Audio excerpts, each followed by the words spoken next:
A tragic Ferrari in the start of the 2025 Formula One Championship, but also a comical one. An absurd spectacle took place last weekend at the Miami International Autodrome in Florida, with a nightmare weekend culminating in the red, white, and blue HP team members jabbing at each other over the radio for a miserable 7th place, passing and repassing each other with team orders that were as late as they were ineffective. And here we are again. Yes, we are back to the usual nightmare. Ferrari team principal Fred Vasseur once again acts as a spokesperson in front of the media to defend an SF25 at the mercy of its own flaw, a car currently trapped and unable to express the much-talked-about potential. A speed that, however, must contend with the problems exposed in the Miami Grand Prix, amid a Fred Vasseur trying to deny the obvious and a telemetry that doesn't lie. At the end of the American weekend, the French team principal pointed out that you always have to make the tires work within a very narrow window.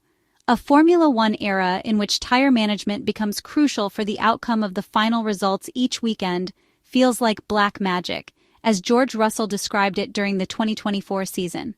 Once the discussion about new tires was put to rest, Fred Vasseur was asked about the SF25 car's other major issue, namely mechanical grip, a crucial factor at the Miami International Autodrome in Florida due to the presence of a low-speed section, an area where the Maranello car was losing over 6/10 to the McLaren MCL 39 single-seater, which clearly benefits from a much wider operating window. Until 2024, Ferrari boasted extreme traction and mechanical grip. Monaco, Baku, and all acceleration zones were the domain of the SF24, a car that featured the same rear suspension layout. That rear end is now the true weak point of the SF25 car, as confirmed by Fred Vasseur at the end of the Miami weekend. The French manager admitted that they were off the pace due to the track characteristics and explained that they were more limited at the rear, which led them to align more with McLaren's approach. These comments support the analysis we carried out after the first weekend in Melbourne, an intuition now gaining confirmation, as Ferrari's current technical director, Leclerc, is working on a new rear suspension with revised kinematics. With a locked rear end, a measure taken to reduce plank wear, Ferrari compromised the front suspension's performance. This made the SF25 understeer, even though in Bahrain it had shown excellent corner entry capabilities, comparable to McLaren. The telemetry data clearly show a car that's hard to set up, trapped by a locked rear end that stripped the SF25 of the positives seen in the SF24. The rear suspension upgrade that Leclerc has been working on since after Melbourne is underway, but the debut date is still uncertain. This is what Ferrari has gotten us used to, at least since 2009. The script is always the same: make a decent car, sometimes really good, then lose the development race. If that doesn't happen, the following year they exaggerate some concept and lose their way, or they create an undriveable car, or one year the red car excels in one area, then it is an incomplete car with obvious limitations and some race wins. Then they work to eliminate those limitations and create a car with the opposite flaws. And so it goes, remember? It overheats the tires, then it doesn't heat them at all. It is slow in the straights, fast in the straights, and so on. In the meantime, they crush drivers, moods, loves, and the passion of millions of fans. It's a cycle, a negative spiral that twists upon itself and has no end in sight. A black hole of embarrassments that devours all hope. Let's do the math. Ferrari has not won a driver's title since 2007 and a constructor's title since 2008. These are geological eras in Formula One. The record for the longest drought in the Constructors' Championship was broken in 2024 and will be extended this year.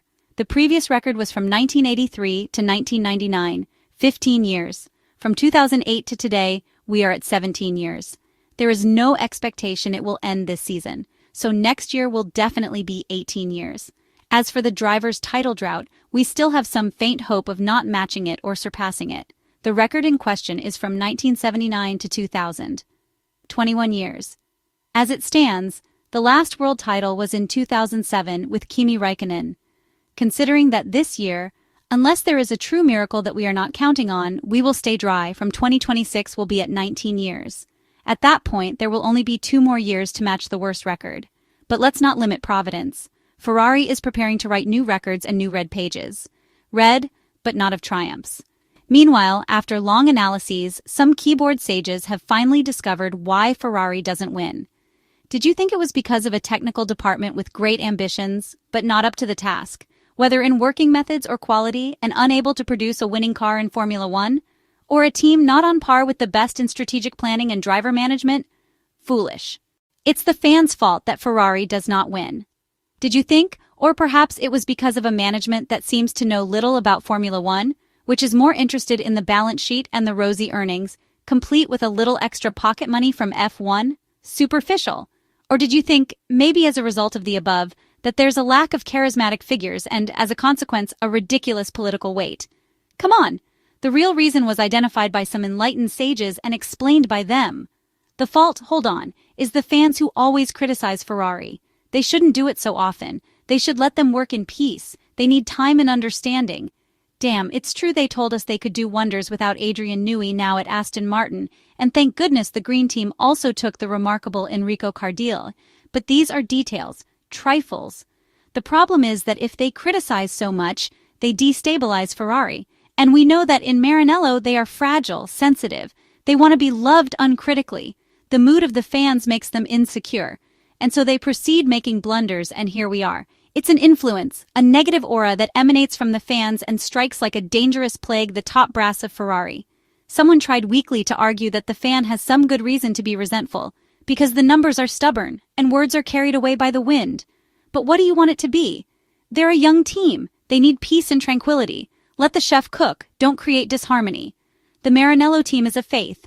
You love it and never discuss it. And if you do, may anathema strike you. In the meantime, they keep losing. What happened to the team principal, who, in the early months of his appointment, seemed to have revolutionized Ferrari's communication system, for the better, mind you, and now seems to have been swallowed up by the ghost of former Ferrari team principal Mattia Binotto? It is also a curious mystery, with the added burden that now the team is completely shaped by his choices. From one point of view, it was entertaining, but from another, it was dramatic to witness the little show on the radio last weekend in the Miami Grand Prix between Charles Leclerc and Lewis Hamilton. The Ferrari management, with undeniable sadism, may have wanted to inflict more pain. After all, the red team attracts viewers both when it does well and when it does terribly. The only constant in Ferrari is the drivers. The rest is boring. On one thing, we can all agree. A rare case, it is practically the first time a livery has united the world. No one defended it because it was so ugly. The Italian team must have realized they made a huge mistake as shortly after, they either locked or limited comments on social media.